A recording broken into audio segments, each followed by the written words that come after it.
날씨가 점점 더워지고 있습니다. 여러분들 집은 어떻게 평안한지 모르겠습니다. 이제 저희 사무실 온도가 드디어 33도까지 올라가고 있습니다. 여하튼 우리 성도님들 집도 요즘 더위가 워낙 더위가 맹렬하기 때문에 아마 좀 힘든 여름을 아마 우리가 보내게 될 것 같습니다. 어쨌든 건강에 잘 유의하시는 그런 우리 여름이 되었으면 좋겠습니다. 우리 전도팀도 7월부터 그래도 끝까지 전도하려고 하시다가 워낙 더워서 이제 이번 주부터는 좀 방학을 하고 있습니다. 아마 이제 우리 구역도 8월쯤이면 방학을 할 수도 있습니다. 계속 더우면 저희가 어쩔 수 없이 이제 방학을 해야 될 것 같은데, 여하튼 그래도 말씀도 계속 읽으시고 또 뜨겁게 기도하는 우리 성도님들 되시기를 바랍니다. 오늘 말씀 우리가 이렇게 살펴보면 열왕기하가 이제 기본적으로 오늘 이제 열왕기 상하를 이제 전체적으로 보면 왕들이 나타나는 게 좀 다르긴 합니다만, 열왕기하부터는 이제 그 이스라엘의 왕 우리가 알고 있는 아합이 죽은 다음에 아합의 아들들이 왕이 되는 장면이 나오죠. 그래서 1장에서는 아하시아가 왕이 되었다. 그리고 이제 그가 이제 죽게 된 이야기가 나왔다면, 3장에서는 아합의 아들 여호람이, 그러니까 또 다른 아들 여호람이 이제 왕이 되어서 또 어떤 일들이 있었는지, 또 그 왕에 대한 평가가 어떠한지 간략하게 나오고 있습니다. 구약 성경에서 특별히 다른 이제 왕조, 그러니까 유다 왕조와 이렇게 연관되어서 이야기함으로써 어떤 왕들이 어떤 시대에 있었는지 또 그런 것들을 보여주고 있습니다. 유다는 여호사밧 왕이 18해째 해에, 유다 왕 여호사밧은 벌써 이제 18해나 왕으로서 통치하고 있을 때에 북이스라엘의 왕은 여호람이 이제 왕이 됩니다. 이스라엘을 12해 동안 다스리는데요. 구약 성경에 보면 이제 몇 년 동안 다스렸다 이런 표현들이 종종 나옵니다. 그러니까 악한 왕이 꼭 다 그런 건 아닙니다만 일반적으로 짧게 통치하는 왕들이 나와요. 그러니까 그 왕들은 뭔가 문제가 있는 거예요. 암살을 당하든지 갑자기 죽든지 그런 일이 벌어지는 겁니다. 그런 왕들은 비교적 하나님 앞에서 뭔가 좀 악을 많이 행했던 왕이다라고 이제 볼 수 있습니다. 물론 아합은 그러면 짧게 아니에요. 또 악한 왕도 길게 할 때가 있습니다. 그러나 이제 일반적으로 우리가 연수가 좀 짧으면 아마도 악했는가 보다. 또 연수가 긴 왕이 악한 왕이면 어떻게 되겠어요? 아이고 그 다음부터는 그 나라 꼴이 말이 안 되는 거죠. 얼마나 힘들겠어요. 악한 왕이 오래 다스리면 다스릴수록 백성들은 핍절해지기 마련이겠죠. 자, 어쨌든 이 여호람이라고 하는 왕이 이스라엘을 12해 동안 다스립니다. 그러니 일단은 우리가 몇 년을 했든지 간에 일단은 이 왕은 조금 그래도 긍정적 평가를 받는 면이 있는가 보다 생각해 볼 수 있습니다. 2절 보시면 그가 여호와 보시기에 악을 행하였으나 그의 부모와 같지는 않았다. 아합 왕 같지는 않았다 라는 말입니다. 일반적으로는 부모의 길을 따라가는 게 좋은 자녀죠. 우리가 평가할 때 그러잖아요. 자녀를 잘 낳으셨네. 어쩌면 그렇게 아버지를 푹 닮았는지 모릅니다. 이게 저주예요? 이 칭찬이에요? 칭찬이죠. 아버지와 어머니를 꼭 빼닮았어요.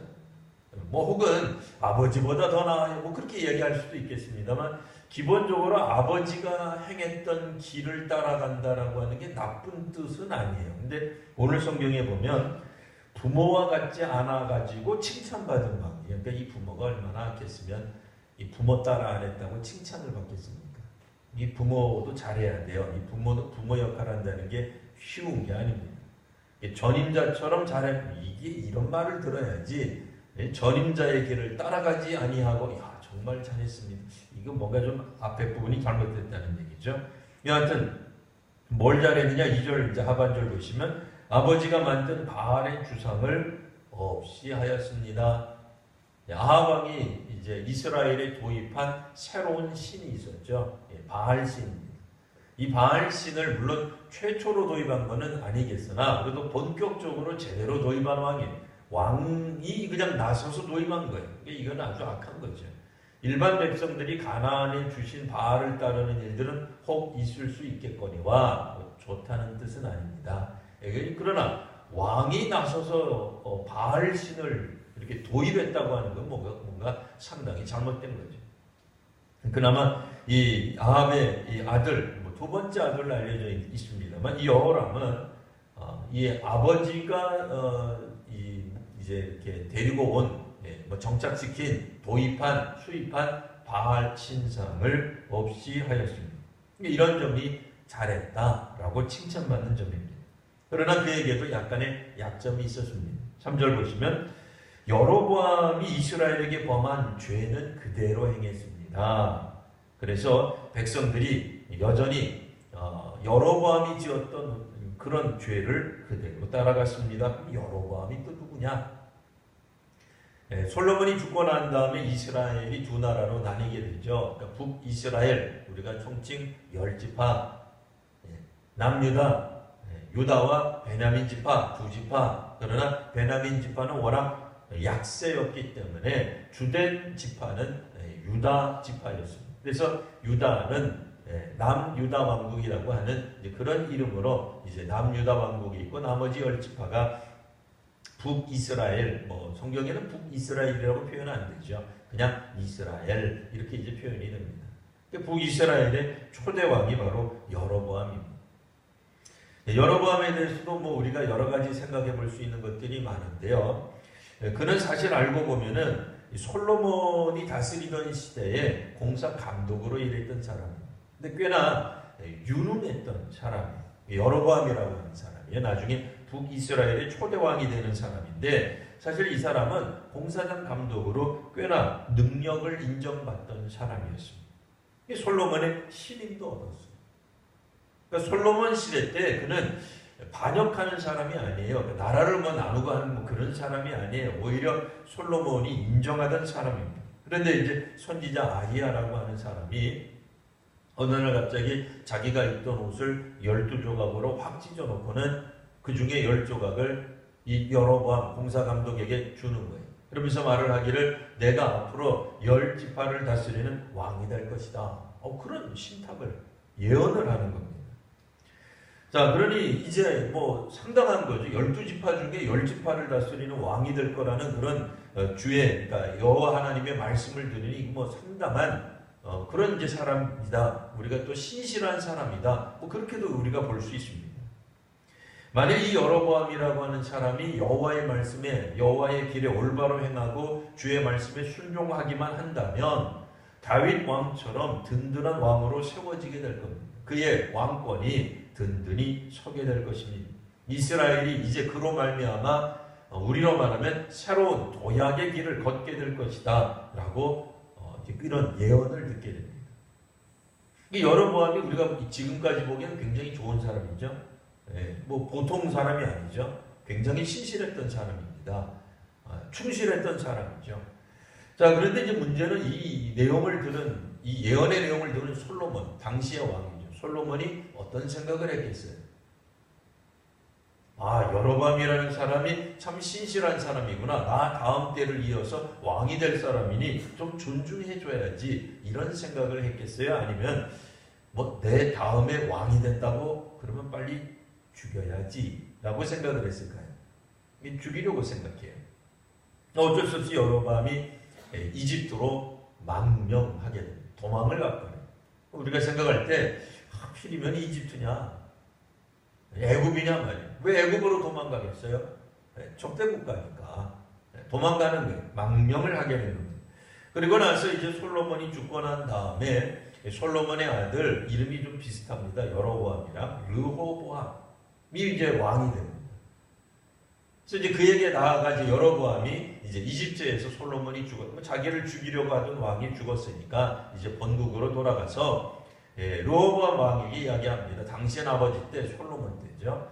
솔로몬 때 우리가 세금도 많이 냈습니다. 그리고 뭐 공사한다 그래가지고 왜 그렇게 일에 우리를 많이 부역을 시켰는지 힘들었습니다. 좀 이거를 경감시켜 주십시오. 좀 낮춰 주십시오. 세금도 좀 낮춰 주시고 좀 일도 좀 덜하게 해 주십시오. 그랬더니 이 르호보암이라는 사람이 이 이야기를 듣고는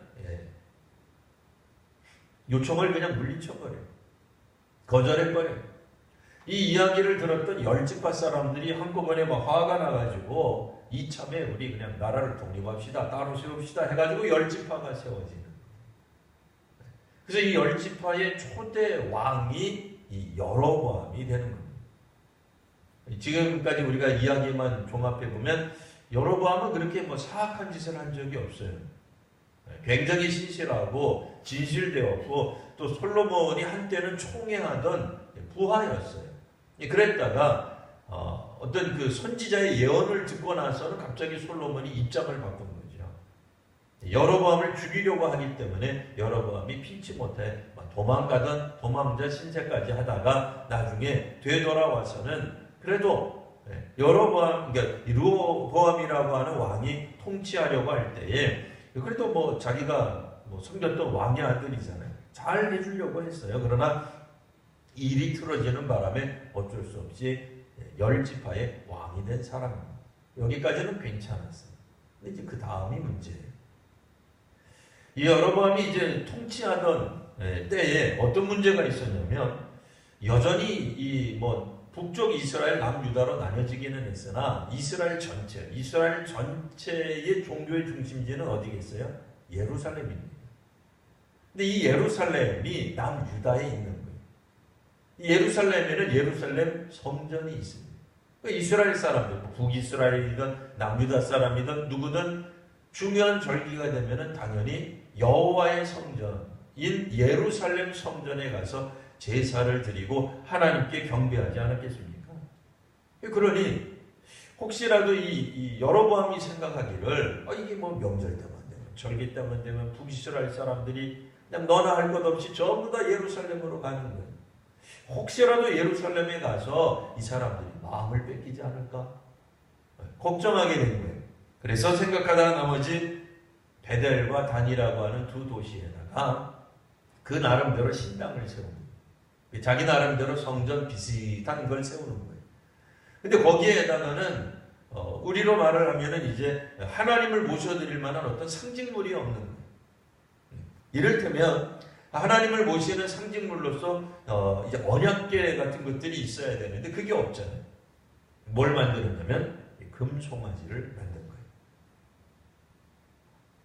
그러니까 베델과 단 이 성전이라고 해요. 그분들 이제 성전이라고 그랬을 거예요 아마도. 그러니까 성소에다가 금송아지를 만들어 놓고는 여호와다라고 이제 주장하기 시작한 거예요.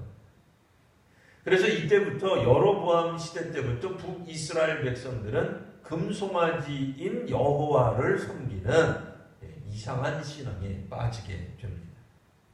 역대 선지자들은 이런 부분들을 여로보암의 가장 큰 문제로 지적을 하고 있습니다. 성경에서 나오는 여로보암의 길을 따라갔다라고 할 때에 오늘 우리가 조금 전에 나왔던 아합의 길은 이제 바알을 따르는 여로보암의 길은 금송아지 신을 섬기는 것을 말합니다. 근데 이 문제는 이게 오랜 세월 동안 백성들 가운데 뿌리를 내렸거든요. 백성들 가운데 뿌리를 내린 이 금송아지 신앙을 뿌리 뽑지 못했어요. 그러니까 자기 아버지 아합 왕 때의 바알 신앙, 바알 주상, 그러니까 바알의 신상까지는 어떻게 해봤어요. 어떻게 없애봤어요. 그러나 금송아지 신앙만큼은 어쩌지 못한 거예요. 그래도 비록 그에게 연약한 점이 있었다 할지라도 성경은 그래도 그에게 어느 정도 점수를 좋게 아주 나쁘게 박하게 주지는 않아요. 이것만 하더라도 좀 잘했다라고 보고는 있습니다만 여하튼 문제는 아버지 아합 왕이 죽고 나자 4절에 보시면 모압 왕 메사라고 하는 거 나온 사람이 나옵니다. 이 모압 왕이 이스라엘에게 조공을 바치던 이제 그런 민족이었는데 이제 이 조공을 안 바치려고 독립을 선언하는 우리로 말하면 자주 독립이라고 생각하면 좋은 거지만 이스라엘 입장에서 보면 이게 나라가 위태로워지는 거죠. 경제적으로도 상당한 손실이 올 겁니다. 정치적으로도 굉장한 위협이 오게 될 것입니다. 왜냐하면 이스라엘이 붙어 있는 나라가 정치적으로 독립하게 되면 언제 다른 나라랑 연합해서 이스라엘을 공격할 나라가 될지 모르기 때문에 그렇죠.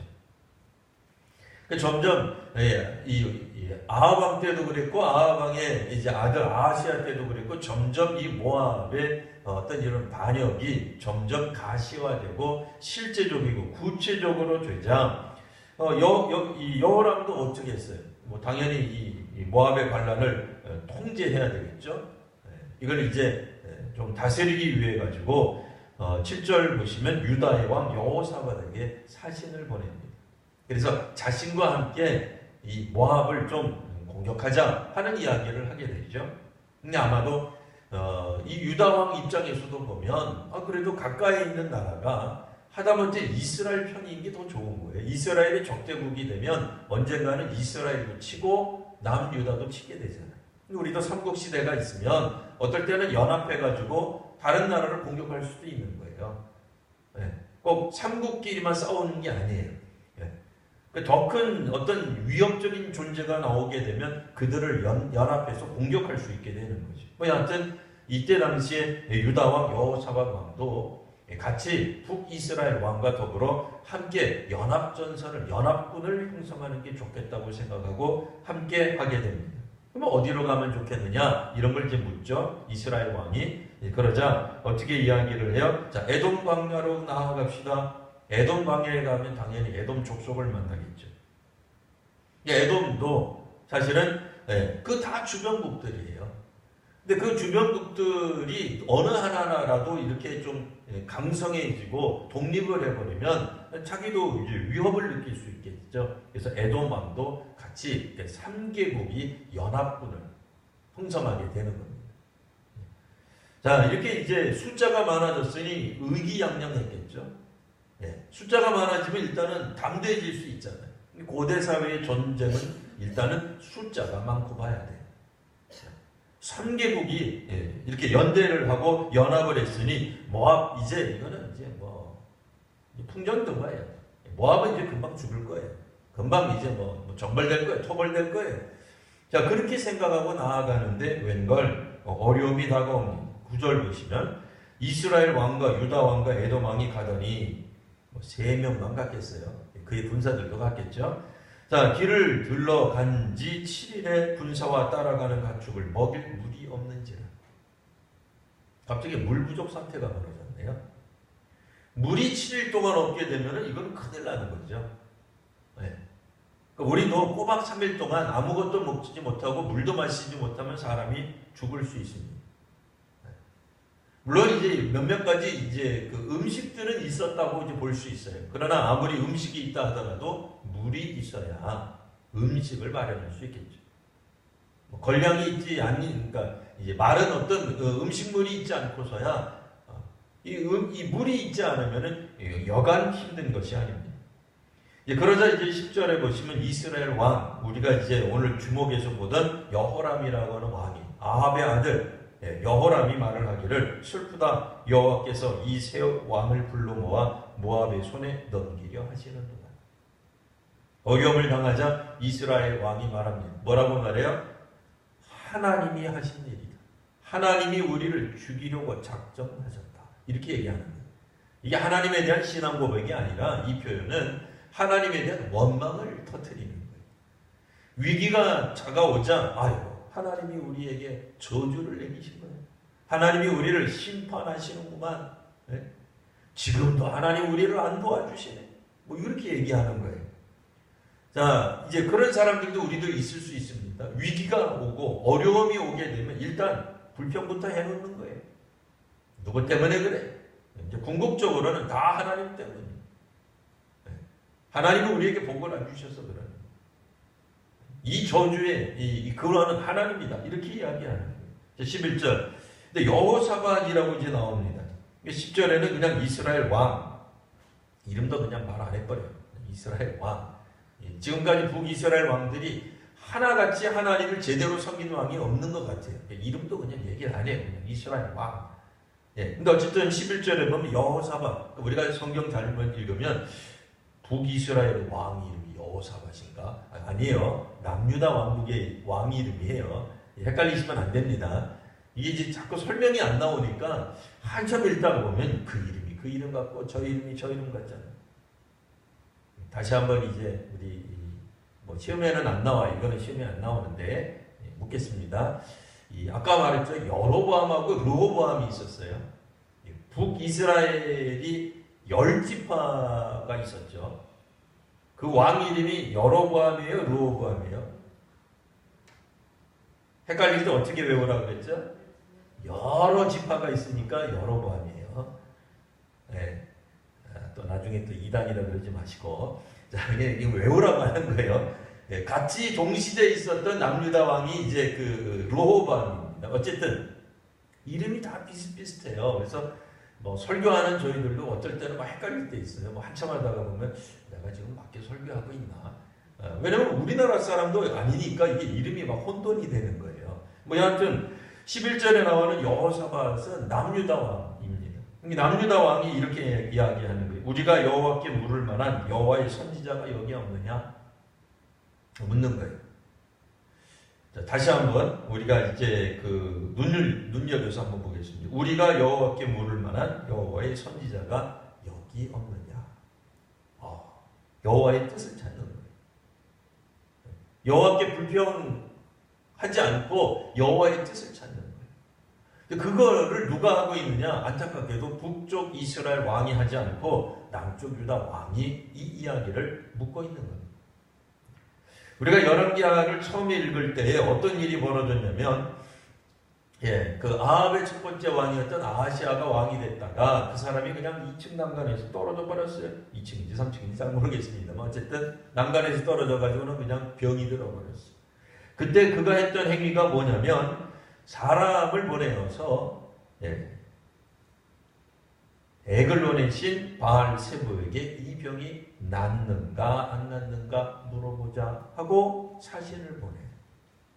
자, 그때 여호와의 사자 엘리야를 통해서 어떤 질문, 어떤 이제 그 응답이 있었냐면 이스라엘에 하나님이 없어서 너희가 다른 나라 신에게 가서 묻느냐 하는 질문이 있었어요.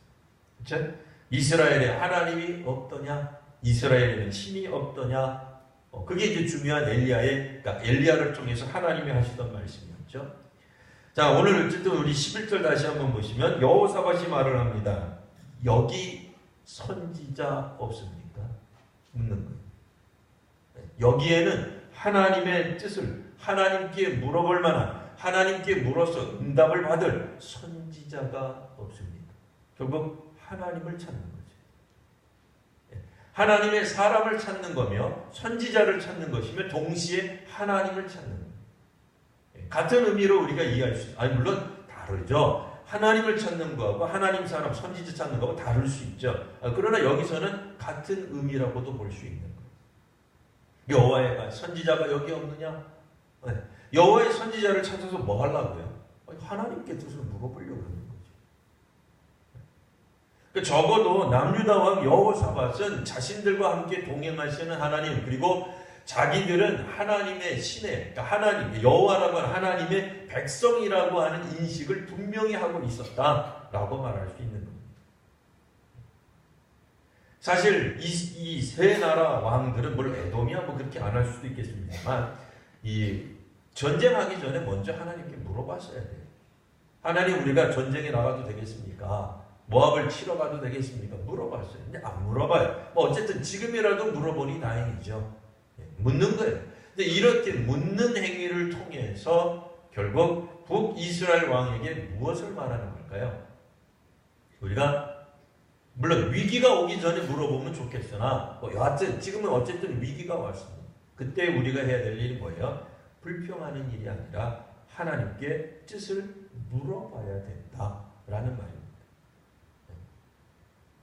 직접 나아가 고대 사회에서는 묻지 않았기 때문에 하나님의 사람을 찾는 겁니다.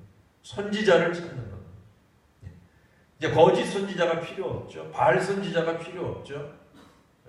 금송아지 섬기는 그런 선지자는 필요 없습니다. 여호와의 선지자를 찾는. 왜요? 그래야 여호와의 뜻을 물어볼 수 있지 않겠습니까?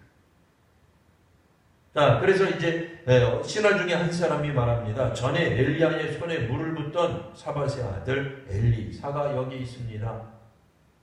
12절 여호사밧이 이르되, 이것도 참 진짜로 이런 사람들이 있었겠죠. 어떻게 하다가 보니까 언어가 좀 비슷해요. 사밧의 아들 엘리사가 있는데 여호사밧이 말하는데 그 사람에게 물어보면 하나님의 말씀을 들을 수 있겠다. 더 헷갈려요. 우리 같은 사람들 사밧의 아들 하다가 여호사밧 누가 누군지 헷갈리긴 합니다만 그래도 비슷한 단어들이 계속 나오잖아요. 우리가 뭐 히브리어로 무슨 뜻인지 그거를 알자는 얘기는 아닙니다만 적어도 뭔가 좀 비슷한 어떤 언어들, 비슷한 단어들, 비슷한 어떤 명사 그런 게 계속 나와. 여하튼 계속 중요한 건 12절입니다. 여호와의 말씀이 그에게 있도다. 그래서 그들이 여호와의 말씀을 들으러 그에게로 내려가더라 하는 장면이 나오고 있는 것입니다. 자, 오늘 우리도 때로는 온전히 하나님을 섬기지 못할 수도 있습니다. 여호람을 우리가 실컷 때로는 조롱하는 듯 폄하하는 듯 그렇게 이야기를 했습니다만 우리가 사실은 여호람 같은 존재일 수도 있는 거죠. 하지만 중요한 것은 이런 어떤 위기 가운데 우리가 반드시 해야 될 행위가 있다라고 하는 것이죠. 하나님을 먼저 찾아야 됩니다. 하나님의 뜻을 물어볼 수 있어야 될 것입니다. 하나님께 묻는 일이 정말로 있어야 될 것입니다. 그렇지 않으면 우리에게 왜 이와 같은 위기가 왔는지 고난이 왔는지 우리는 깨닫지 못하고 불평하는 자리에만 머물러 있게 될 것입니다. 우리들 나름대로 수를 썼습니다. 그러니까 3명의 왕이 연합했으니 이제 이 전쟁은 이길 것이다라고 장담했을 것입니다. 그러나 세 나라가 연합해도 하나님이 함께하지 아니하시면 세 나라 연합군 무용지물이 될 수 있습니다. 숫자가 많다고 이기는 것이 아닙니다. 하나님이 없으면 지는 겁니다. 반대로 하나님이 계시면 숫자가 적더라도 이길 수 있는 것입니다. 오늘 하나님의 말씀에 따라 우리도 우리의 인생길에 있는 여러 가지 위험들, 어려움들, 고난의 길에서 하나님의 뜻을 물어보며 하나님의 사람을 찾으며 하나님의 말씀이 선포되는 그곳을 찾아 함께 기도하는 귀한 우리 성도님들 되시기를 바랍니다. 이 시간 우리 함께 기도할 때 먼저 우리가 마음 가운데 있는 위기를 한번 떠올려 보십시오. 어떤 어려움들이 있으십니까? 어떤 힘든 일들이 있으십니까? 그 힘들 때 우리는 어떻게 지금까지 반응해 왔습니까? 때로는 우리가 숫자만 믿고 그 어떤 일들을 행하려고 자랑하고 또 하나님 없이도 일을 해낼 수 있다고 생각하지는 않았습니까?